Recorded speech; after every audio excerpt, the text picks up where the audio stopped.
शनिवार की रात नई दिल्ली रेलवे स्टेशन पर जो हुआ उसने पूरे देश को झकझोर कर रख दिया। भगदड़ में 18 मासूम जिंदगियां चली गई, 12 से ज्यादा लोग घायल हुए जो अपने परिवार से मिलने या आस्था के महाकुंभ में जाने निकले थे। वे अब कभी लौटकर नहीं आएंगे। अब सवाल उठता है कि रेलवे स्टेशन पर क्यों मची थी भगदड़। इस भयावह हादसे का जिम्मेदार कौन है?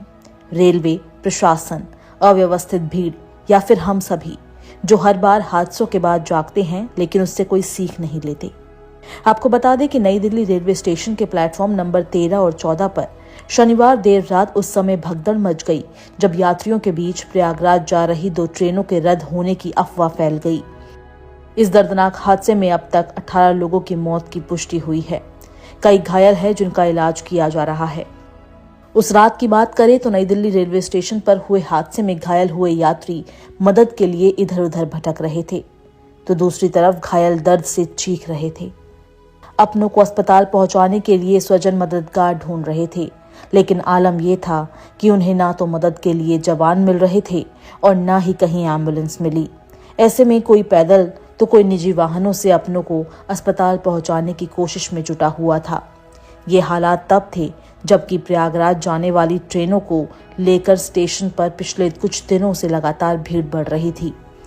लापरवाही का ये आलम यहाँ तक था कि भगदड़ से घायल हुए लोगों को अस्पताल ले जाने के लिए कोई इंतजाम नहीं थे, जिससे कई लोग समय पर अस्पताल नहीं पहुंच सके।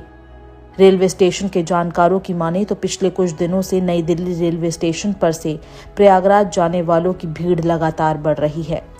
शनिवार को भी शाम से ही स्टेशन पर भीड़ लगातार बढ़ रही थी, मगर वहां पर ना तो रेलवे स्टेशन की तरफ से और ना ही रेलवे पुलिस की तरफ से सुरक्षा के कोई इंतजाम किए गए थे।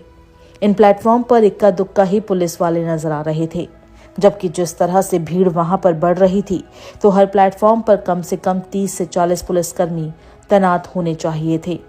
सवाल ये उठता है कि रेलवे स्टेशन और रेलवे पुलिस को ये जानकारी कैसे नहीं हो सकी कि रेलवे स्टेशन पर अत्यधिक भीड़ हो चुकी है। लापरवाही का आलम ये भी रहा कि जो लोग इस घटना में घायल हुए थे उनको अस्पताल पहुंचाने में काफी देर हुई, क्योंकि रेलवे स्टेशन पर केवल एक ही एम्बुलेंस उपलब्ध थी, जबकि इस माहौल में वहां पर एम्बुलेंस की संख्या नहीं बढ़ाई गई। कोई घायलों को ऑटो से अस्पताल लेकर भागा तो कोई वहां अपनी सवारी छोड़ने आए लोगों के निजी वाहनों का सहारा लेकर अस्पताल पहुंचा। हैरानी की बात तो ये थी कि इतनी बड़ी घटना के बाद भी प्रशासन को कोई खबर तक नहीं थी। प्रशासन की भी नींद तब खुली जब लोकनायक अस्पताल पहुंचे। घायलों में 18 लोगों की मौत की पुष्टि हुई। इसके बाद आनन फानन में रेलवे स्टेशन पर 50 के करीब एम्बुलेंस भेजी गई। एनडीआरएफ, पुलिस और अन्य एजेंसियां रेलवे स्टेशन पर पहुंची।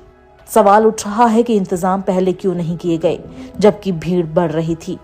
इस मामले में केंद्रीय राज्य मंत्री डॉक्टर सुकांत मजूमदार ने कहा है कि रेल मंत्रालय नई दिल्ली रेलवे स्टेशन पर भगदड़ के पीछे साजिश के पहलू की जांच भी कर रहा है। वर्धमान में मजूमदार ने कहा, ये एक दुखद घटना है, हम और हमारी सरकार बहुत दुखी है। उन्होंने कहा कि रेल मंत्रालय इस घटना की जांच कर रहा है ताकि ये समझा जा सके कि क्या कोई साजिश है या फर्जी खबर फैलाई गई थी जिसके कारण ऐसी घटना हुई। रेल मंत्री अश्विनी वैष्णव अपने पद के लिए बेहद सक्षम हैं।